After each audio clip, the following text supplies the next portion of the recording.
Assalamualaikum warahmatullahi wabarakatuh. Bismillahirrahmanirrahim. Alhamdulillahirrahmanirrahim. Wassalatu wassalamu ala asyrafil mursalin wa ala alihi wa sahbihi ajma'in wa man tabi'ahum bi ihsan ila yaumiddin wa sallim tasliman katsira bi rahmatika arhamar rahimin ya arhamar rahimin arhamna bi rahmatikal wasi'ah wa afina wa afu anna wa ala ta'atika wa syukrika inna ya hayyu qayyum rahmatika nastaghis aslih lana sya'nana kullahu wa la takilna ila anfusina tarfat ain. Alhamdulillah, para jemaah, bapak-bapak dan ibu-ibu yang dirahmati Allah, kita sudah berada di pertengahan bulan Ramadan. Bagi yang mulai puasa hari Selasa, sekarang hari yang ke-15 ya, sepatutnya kita terasa puasa yang kita lalui pengaruhnya terhadap kita, karena tujuan utama puasa itu ghufira lahu ma taqaddama min dzambih. Tujuan pertamanya agar ibadah puasa itu menghapus dosa terdahulu, agar ibadah Ramadan itu menghapus dosa terdahulu, nanti di akhir Ramadan kita bersih dari dosa. Itu tujuannya. Jadi sekarang sudah 2 minggu kita lalui proses pembersihan dari dosa dan noda. Mudah-mudahan terasa perkembangannya. Dalam pada itu ibadah siam juga bertujuan merawat, menjaga hati, nafsu juga ya, body juga, fisik. Kalau orang tua mengurangi makan minumnya, dia akan lebih sehat. Karena kebanyakan penyakit berasal daripada makan yang lebih, makan yang tidak dapat diawasi, nggak bisa dikontrol. Kebanyakannya macam itu. Dalam pada itu ibadah puasa juga mengawal nafsu. Maka kalau kita lihat pada istilahnya as-siyam. Siyam itu artinya mengawal, mengontrol, menjaga. Menjaga tutur kata, menjaga pandangan mata, menjaga telinga, menjaga pikiran, menjaga pergaulan, menjaga hati. Ibadah saum juga merawat hati. Karena menurut ulama, untuk mengurus hati ini, manajemen kalbu ya, manajemen kalbu, ingin mengurus hati ini antara lain menjaga makan. Karena dari makan yang berlebihan nanti hawa nafsu tidak dapat dikawal, susah mau dikawal.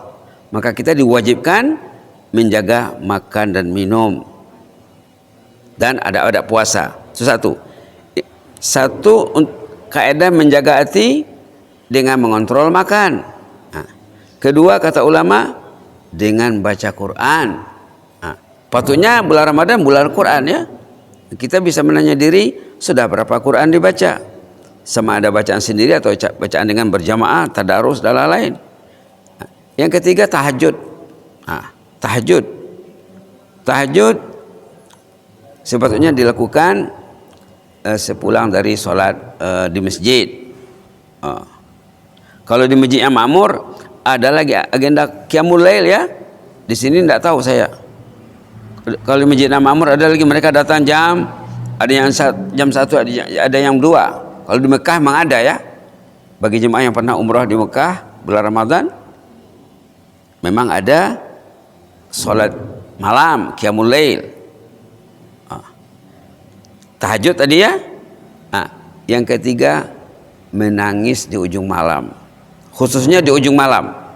Macam cerita bapak kemarin, dia baca Yasin, salat tahajud, nangis dia. Itu salah satu kaidah yang canggih, yang hebat untuk merawat hati. Yang kelima, bergaul dengan orang yang saleh, mendekati orang yang saleh, orang alim. Kita dekati. Sekarang tidak susah ya. Sekarang tidak susah. Media komunikasi lengkap, media transportasi ada. Zaman dulu, zaman yang serba sederhana, bisa mereka mencari orang saleh di mana-mana. Karena orang saleh ada di hati mereka. Kalau kita tidak bisa mendekati orang yang saleh,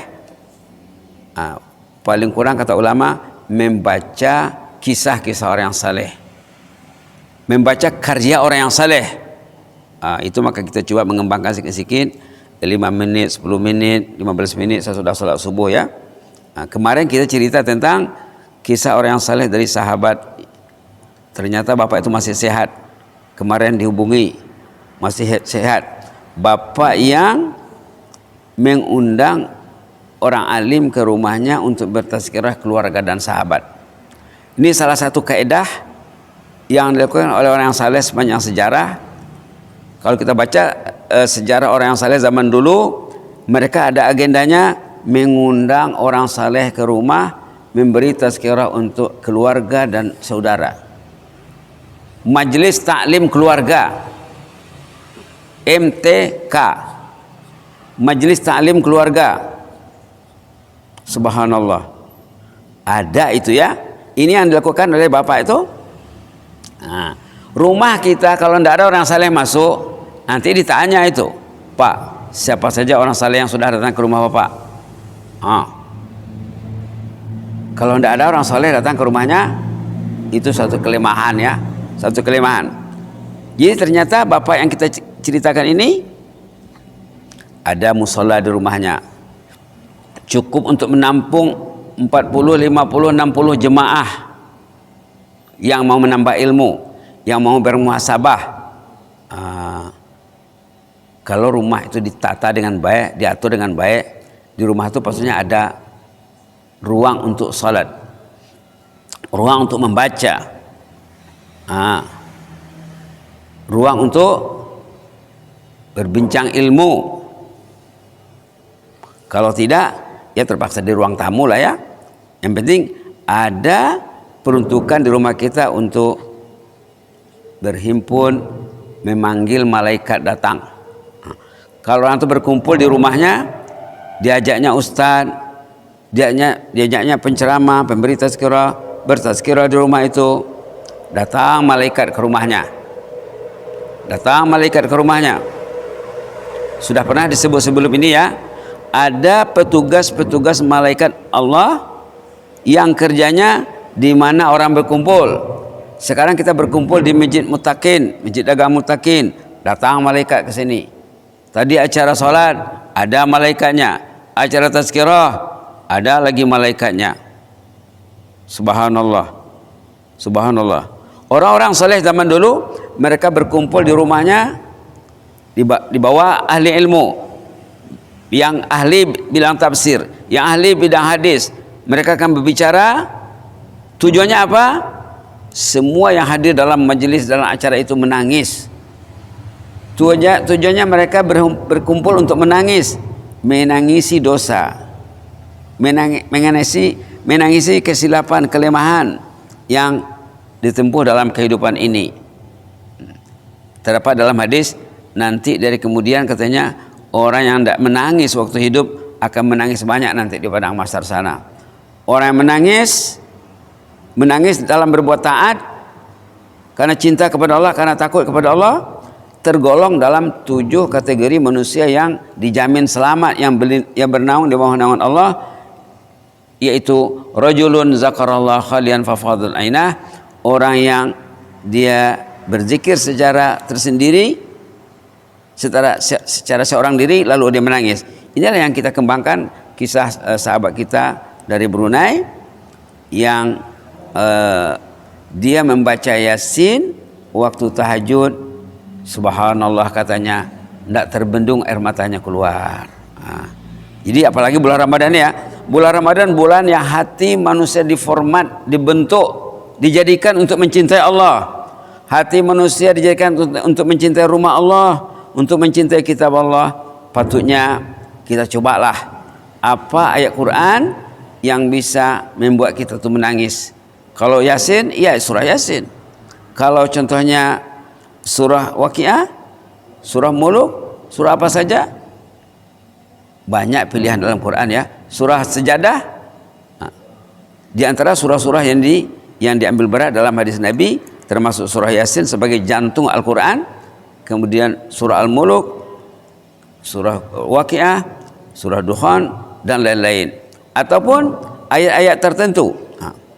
Di sini ada kisah seorang sahabat zaman dulu, dia baca Quran, doa tahajud yang dibacanya ayat dalam surah Az-Zumar. Mungkin bisa jadi pedoman kita ya. Seorang saleh zaman dulu namanya Muhammad Al-Munkadir, dia sembahyang malam, dibacanya beberapa ayat Quran sampai dibacanya surah Az-Zumar, dia menangis. Subhanallah. Menangis sehingga ahli keluarganya risau karena tangisan Muhammad Al-Munkadir ini luar biasa tangisannya, sehingga terpaksa ahli keluarga memanggil guru.